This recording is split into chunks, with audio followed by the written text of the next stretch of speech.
What's up guys, Coach Steve here, training for the game Long Island, and today we're going to go over the variations of the deadlift. We're going to start at the ground and work our way up.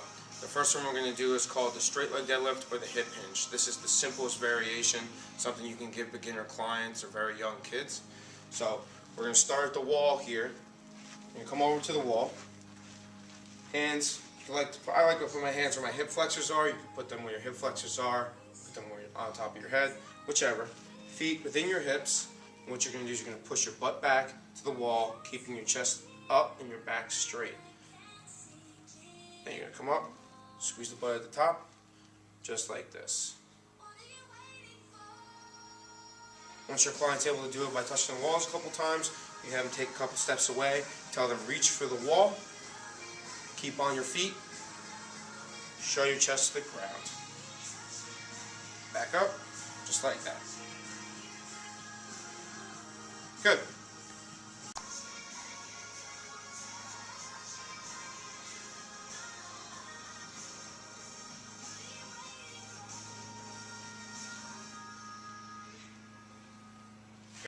What's up guys? So continuing our deadlift variation, next is the RDL. The RDL is done on a bar. You can use kettlebells as well or dumbbells. I'm going to use a barbell. Basically how the motion works, it's the same motion as the hip hinge, except you're keeping the bar close to your body, you're keeping your upper back locked, you're pushing your butt back, and you're driving your hips through the bar on the way up. Looks like this.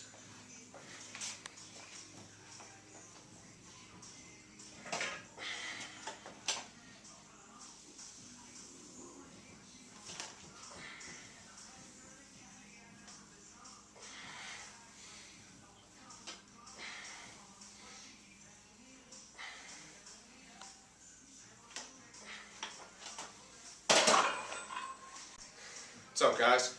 Next variation is the straight bar deadlift. This is a power exercise. Power is a very important aspect of any athlete's or client's training regimen. Here's the thing about the straight bar though, it can be a dangerous exercise if you don't know how to teach it or coach it. Some of the biggest things you have to remember is not to injure your athlete or your client.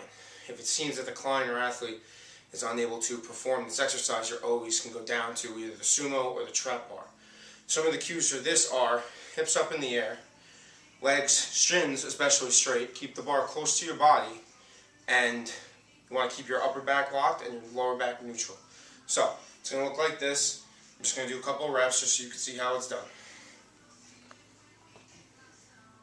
Seeing here, you want to start with your feet about over the bar, with the bar in the middle of your feet. I'm going to come down. You can do multiple types of grips. You can do regular grip, you can do alternating grip, you can do hook grips, whichever works. You're going to keep your upper back straight, locked in, keep your lower back neutral, release your hips a little bit, shoulders over the bar, pull, squeeze at the top, back down, same thing.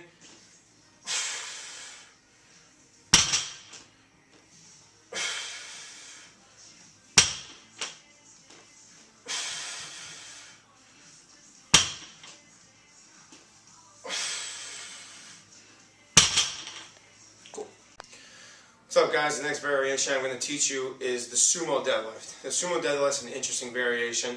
It's a little less stress on the lower back, which is nice. And I think it's a really fun variation. You get the same workout, you even get a little bit more of your adductors and abductors. So, let's check it out. It's called a Sumo because you're going to get a nice wide stance. Your feet are going to be slightly curved, turned outwards. Same variation of grips, but your hands are going to be closer together. It's going to look like this. So, line up to the bar, feet a little wider apart, the toes turned out a little bit. You're going to come down, keeping the bar close to your body still, chest up, butt back. You're going to lift, like so.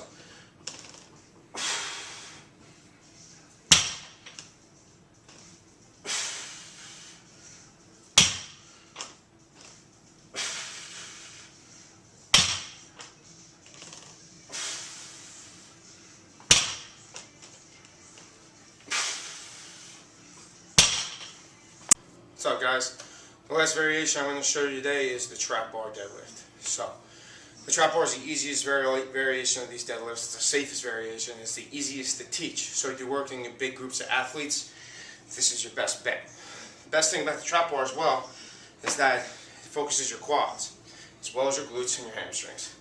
One little secret tip about the trap bar: there's a difference in lever pulls between tall people and short people. I'm a shorter person. Therefore, if the trap bar has one of these bars that has both an upper and a lower, make sure as long as the shorter person is strong enough to pull from this upper part, if it gets too easy, you can keep them at the same weight, have them pull from the lower bar. In order to do that, you flip it over. This takes about 4 to 5 inches off of the pull, which makes the lever longer and harder to pull for someone shorter. Now, if you have a taller person, they should never be pulling off of this because they have a longer distance to travel as it is already, so you always have them pull from this. Alright, I'm going to set up and we're going to get started. I'm just going to move it over here.